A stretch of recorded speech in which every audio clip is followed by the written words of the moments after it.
Mini enthusiasts, how are you doing? Welcome back. I hope you're all well and I hope you're having a great day. So in this week's episode on Project Tardis, we're going to take the bulkhead insulation off and clean up the bulkhead. Just make sure there's nothing horrible lurking behind there, any rust or anything like that. I'm sure it'll be absolutely fine, but let's just get it off and clean it up anyway and have a look.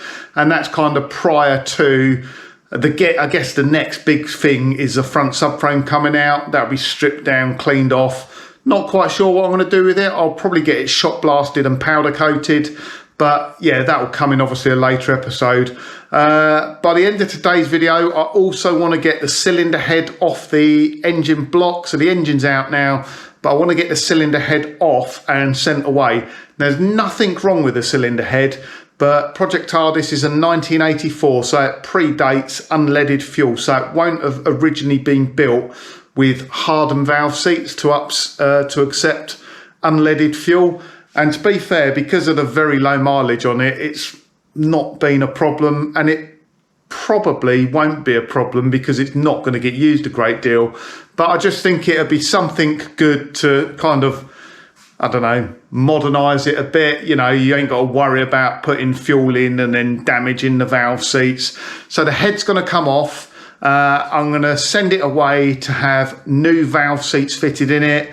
I think that I'll probably get them to reface the head at the time. Just give it a very, very light skim. Just make sure it's perfect when it goes back on. But aside from that and lapping in the valves, it might have new valves. I'm not sure yet. But aside from that, it's remaining standard. So we're not going to modify the cylinder head or anything like that. We're just going to convert it for modern fuel, unleaded fuel, because like I say, it wouldn't have had that done in 1984. Also, I thought I'd just mention, so Steve that watches the videos, I've finally got round to insulating both my garage doors. So I've done them with Celotex, 25mm Celotex, and it actually fits perfectly in the recess of the garage door itself. And it's really easy to work with. You just, this stuff I just cut with a knife, and you just do it very, very slightly oversized, and it fits quite snugly into the gaps in the doors then. I know there is probably better stuff than this. I know there's probably people watching this that'll go, and I've had it already, you know, you should use some quilted insulation or some other type of insulation. I'm sure it is probably better, but it's not cheaper. This stuff was so cheap, it was unbelievable. I think for both doors, 4 sheets of Celotex cost me less than 40 quid, which is pretty good going, to be honest. I don't think you'd do it cheaper any other way, or easier. Again, dead easy to fit. And obviously the ceiling's all been insulated now, and it really does make a difference. Even without the garage doors being done, I can feel the difference in here. Not only just sound and noise, but also, yeah, just the insulation. I notice it does retain the warmth better in here now.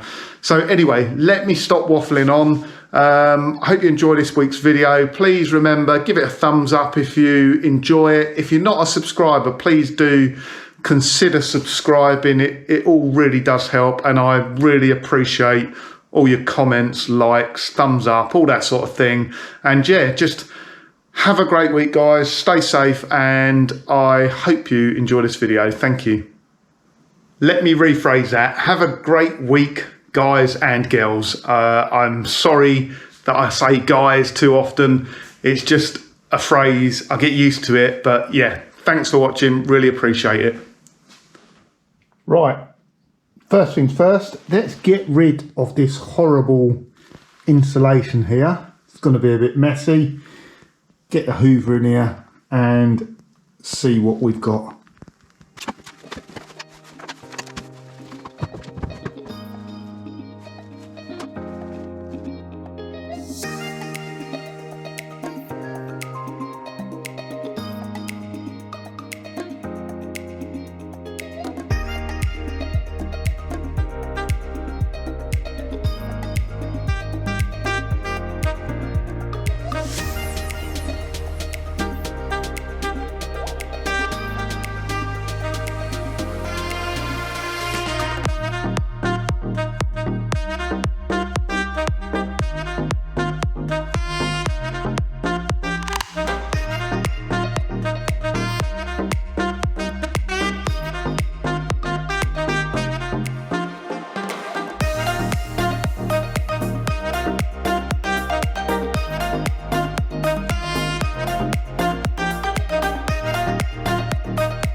So there we go. I took it out quite neatly.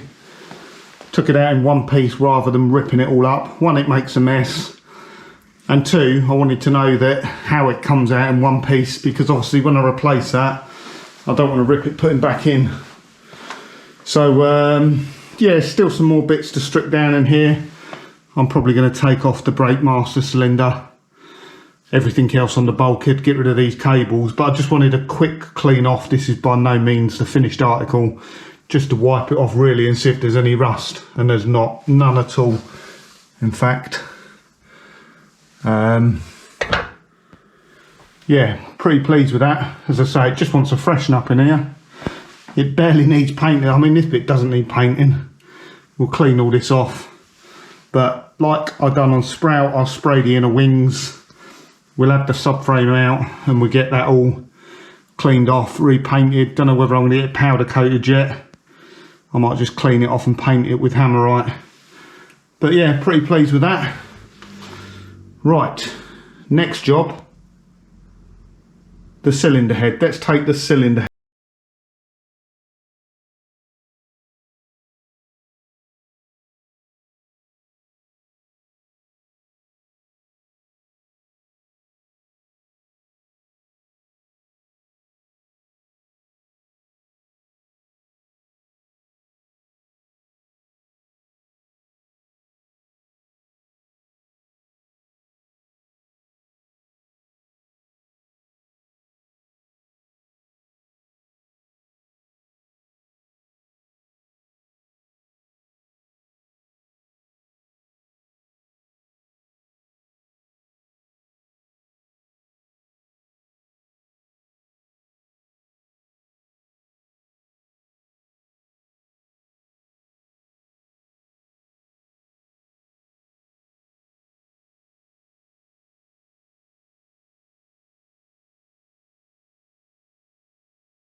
Right, so there we go. It doesn't take long to take the head off, to be honest, especially not off the car.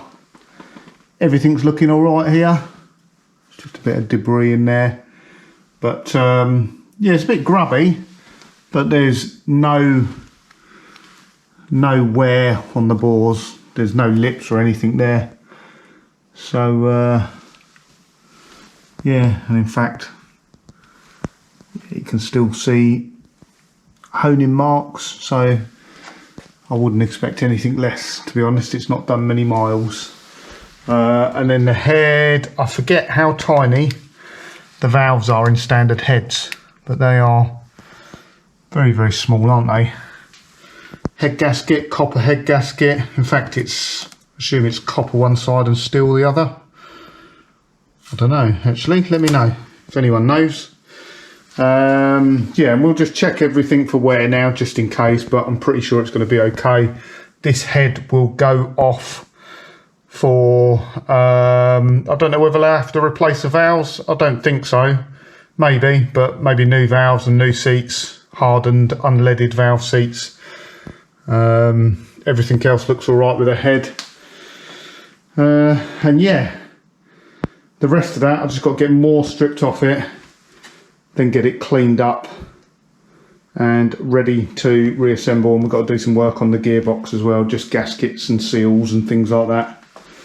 So it's all coming along nicely at the moment.